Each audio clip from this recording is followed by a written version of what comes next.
Hi, I'm Marty Levinson. Welcome to the Northtown News Magazine. Hi, I'm Marty Levinson, and welcome to Northtown News Magazine. Before we get started, I want to tell you about a guy I know, Greg Bedell. He's running for state representative in the 15th District. This guy's going to cut cronyism, cut corruption, and work for you. Hi, I'm Marty Levinson, and if you vote for Kathy Miles this fall in the 17th District, she'll cut your taxes. For the identity of the real Marty Levinson, please stay tuned to the Northtown News Magazine. Come on, baby, don't you wanna go? Come on, baby, don't you wanna go? Back to that lemon light city, sweet Hope, Chicago. 224 446. Come on, baby, now get your business fixed. Come on, honey, don't you wanna go back to the lemon lights? Hi, I'm Marty Levinson. Welcome to the Northtown News Magazine show with the greatest cameraman around, Sonny Hirsch, and your host, Avi Myers. Thank you, Marty. Avi Myers, Northtown Neighborhood News Magazine, a presentation of Sonny Hirsch and myself. Dial us up on the web at ntnm.org. communitypolicingcaps24.org. If you are seeing this on YouTube prior to the start of early voting, you still have time to participate in Jewish Chicago. Otherwise, make sure you pick it up. It's going to be available throughout the city. Any place you can find any kind of Jewish angle, be it corned beef and matzah balls or bagels or a kosher store or a Jewish store, we'll try to have it everywhere. Plus, it's being delivered to a ton of different houses through mail and by people throughout the area. It is a pleasure to reacquaint you with a person running for state representative in the 26th district, I believe. Yeah. And that is basically Kenwood. I'll let him give you the boundaries, and that's Coby Hakalir. How are you? Good to see you, Avi. Thank you for having me back. First of all, my pleasure, and a pleasure to see you. And where is the 26th district? 26th District is located wholly within the city of Chicago, from the Gold Coast, essentially, all the way down to about 89th Street, running around the lake. It is probably the most gerrymandered district in the state of Illinois, and that's saying something. That's saying a real lot. That's very much so. So, wow. Anyway, that's really inclusive. So, what are the issues in the campaign? The biggest issues in the campaign are the same that are prevalent in the state. We've got a terrible pension issue that has to be solved.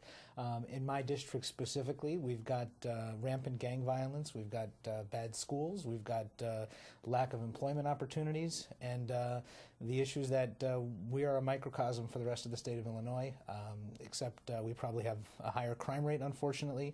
The schools are in worse shape than in many other places, and the economic opportunities are less. So we've got some serious issues there, and we're hopefully going to turn it around. And that's all that's wrong? That's it. You know, it's funny because if we actually rate in the top, in the bottom five in something, that's better than some of the other categories where we're last or next to last. Yeah, we're I would like to see us get to the bottom five. That'd be a step up for us in many categories. It'd be improvement. Our economic rating is actually low. Our credit rating is lower than a number of third world nations. It has sunk that low. It is 50th out of 50 states. Yeah, I mean, we have an economic environment where we issue bonds that then get called fraud by the SEC. We have $7 or $8 billion at this point of unpaid bills to our vendors. People are leaving the state in droves. All the things that you and I have talked about over the last few months, those aren't getting better. They're getting progressively worse. And hopefully we can have a turnaround in the state house and in the Senate, and hopefully we can get a Republican governor in and really change things now. No, that would be very nice. You can't let the status quo go. I mean, no matter what anybody wants to say, and this is not talking as a Republican or a Democrat. I mean, Quinn has done an absolutely horrid job. I don't understand voting for the guy. I'm not going to give him Toronto right now, but I mean, Quinn's been a failure as a governor. Madigan has driven us to ruin in this state. I don't see why people want to keep that kind of leadership. It just does. It not only does it work, it's making things continually worse. Well, before the show, you and I were talking about broken lawnmowers, right? Yeah. And so I think what happens in the state of Illinois, and to make that comparison, you vote for people, they eventually stop doing what they're supposed to be doing because you keep voting for the same people. They start becoming less and less beholden to the electorate.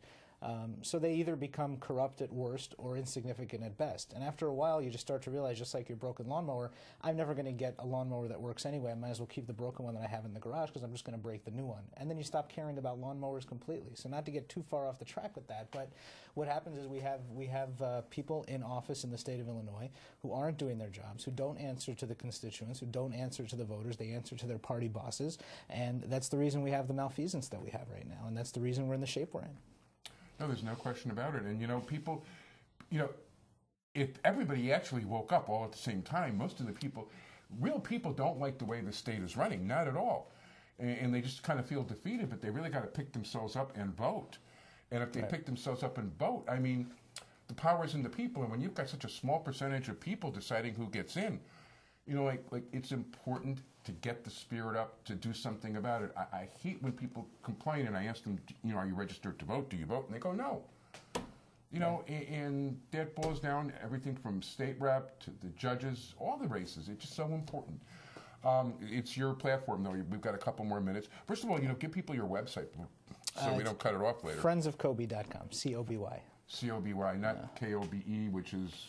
Those are different friends. Well, actually, that's... there used to be... I love kosher Kobe beef, but we can talk about that another time. We sure can. I wasn't referring to Brian. But in any event, so would you repeal the income tax hike? Well, I think that was the bargain that was made with the voters, that the income tax was supposed to sunset. And, I kind of look at it the same way, and I think I've mentioned on the show before that I grew up in New York, and when the Verrazano Bridge was built and they put a toll on it, the toll on that bridge was supposed to expire once the bridge was paid for. Well, what happened was the government started to realize that the revenue from that bridge was an important part of the budget. So not only did the toll stay, but now it's about $15 to go over the bridge. If we allow tax increases that are supposed to sunset to stay where they are, and for the state to solve more problems by adding taxes and increasing revenue that they're taking out of pockets, yours and mine, that's never going to end, and we're going to continue to have the problems we have now. So the answer to shoring up our economic situation is not increased revenue through taxation. It's increased revenue through creating a climate where businesses are welcome and people want to come here and create opportunities for others, and creating a viable workforce by improving our schools. So we're bad on both ends. We can't attract businesses here because of our regulation and our taxes, and businesses also don't want to come here because the people who go through our schooling system here are not qualified. So we've got issues on both sides of that. No, there's no question about it, and things need fixing. And one of the ways you can fix them, if you happen to live in the 26th State Representative District, ranging from the Gold Coast down to 89th Street and gerrymandered like crazy, is to vote for a Republican in this particular case, yes, Coby Hakalir. Yes. I hope everybody does come out and vote for you. Do you have a punch number yet? I don't know it if I do. Okay, well, anyway, Coby Hakalir, on your state rep, vote for him on Election Day or through early voting. Thanks so much, and good luck in the election. Thank you very much.